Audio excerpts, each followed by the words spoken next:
Հիմա ես այդ դրանց չէ, որ դիմում եմ, ոչ էլ այն բողմակային բնազդներով սադիստական բոլոր դրսևորումներով ուժայինների այդ խմբերին եմ կոչում անում։ Ես էլի եմ ասում, ինչքան այսօր մարդ կա, ինչքան խմբեր կան, որ հասկանում են, որ միայնակ ոչ կարող են երրորդ ուժ դառնալ, ոչ միայնակ կարող են ազդեցություն ունենալ այս կործանարար։ Բա ինչով են զբաղված, այդ որ իրանց արևին երրորդ ուժ են ստեղծում։ Ինչով են զբաղված։ Ես ասում եմ, նրանք ամեն մեկը կարծում է, որ ինքը որ ստեղծում է, ինքը երրորդ ուժ է, չի լինում այդպես։ Մենք չենք կարող ունենալ 5-6 երրորդ ուժ։ Դա մի սպասարկեք ձեր նեղ խմբակային շահերը։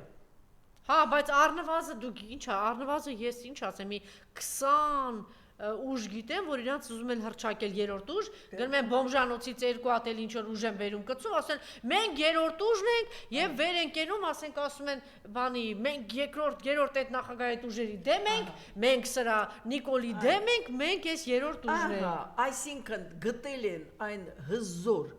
տեխնոլոգիան քայքայելու եւ ինքնա ոչնչացման մեխանիզմ է դա։ Քայքայելու ինչը։ Իհարկե։ Ինչը քայքայելու։ Նայեք, նրանք ուզում են այդ մեթոդը ինչն է, պայքարում են ազգի դեմ, ինչպես։ Ահա այդպիսի խմբեր ստեղծելով, որոնք որ ինքնա ոչնչացում են իրականացնում, իրենք պայքարում են ոչ թե այս երևույթի դեմ եւ հանուն Հայաստանի, իրենք փաստորեն իրականացնում են նույն ծրագիրը ներսից բզկտելու ամբողջովին ազգը եւ թողնելու արդեն արտաքին թշնամում միայն վայելել։ Լավ, ձեզ հարց ունեմ հիմա, այդ դեպքում որյան քննադատում են երկրորդ, երրորդ նախագահին, ազգային ուժերին, ասում են մենք ավելի լավն ենք, մենք ավելի ճիշտ ենք։ Էլի եմ ասում, ով ուզում է իրեն ճիշտ համարի, եթե չկա միավորումը այս անդունդից ազգը հանելու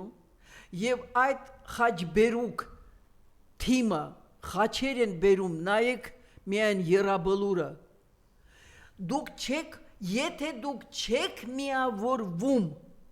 այս անդունդից Հայաստանը հանելու, դուք բոլորդ մասնակցում եք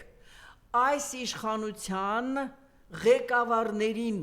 որոնք դրսում են եւ շատ հեռու չեն։ Տիկին Ալավերդյան, այդ ձեր խոսքը նաեւ առաջին հերթին ուղղված է այդ ազգային ուժերի ղեկավարներին, երկրորդ նախագահին, երրորդ նախագահին, հայեղափոխական դաշնակցությանը, որ իրենք բոլորը միանան։ Նայեք, ես գտնում եմ, որ այսօր խոսել երրորդ նախագահ, երկրորդ նախագահ, դա միայն գրգռում է շատ շատերին։ Ես գտնում եմ, որ եթե այդ ուժը, իսկ իրենք կան ուժ, չէ, պարլամենտական, իրենք ոչ թե անուններ պետք է տան, այլ նրանք պետք է թոթափվեն ընդհանրապես այդ թմրից եւ հասկանան, Իրանը դա հերու չէ, Իրանը այսօր այդ միջուկային արհավիրքի սկիզբ կարող է դառնալ։ Դուք նաև նկատի ունեք այս իմպիչմենտի գործընթաց բան, այս ամեն ինչը։ Էլի եմ ասում, բոլոր գործընթացները, որոնք այդքան առանձին են, ճանաչում եմ շատերին, շատերը շատ ազնվորեն են իրենց դրսևորում եւ երևում է,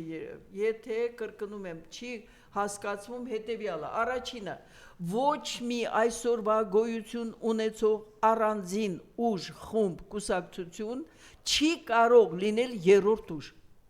Ոչ մեկը։ Այդ պարզ ճշմարտություն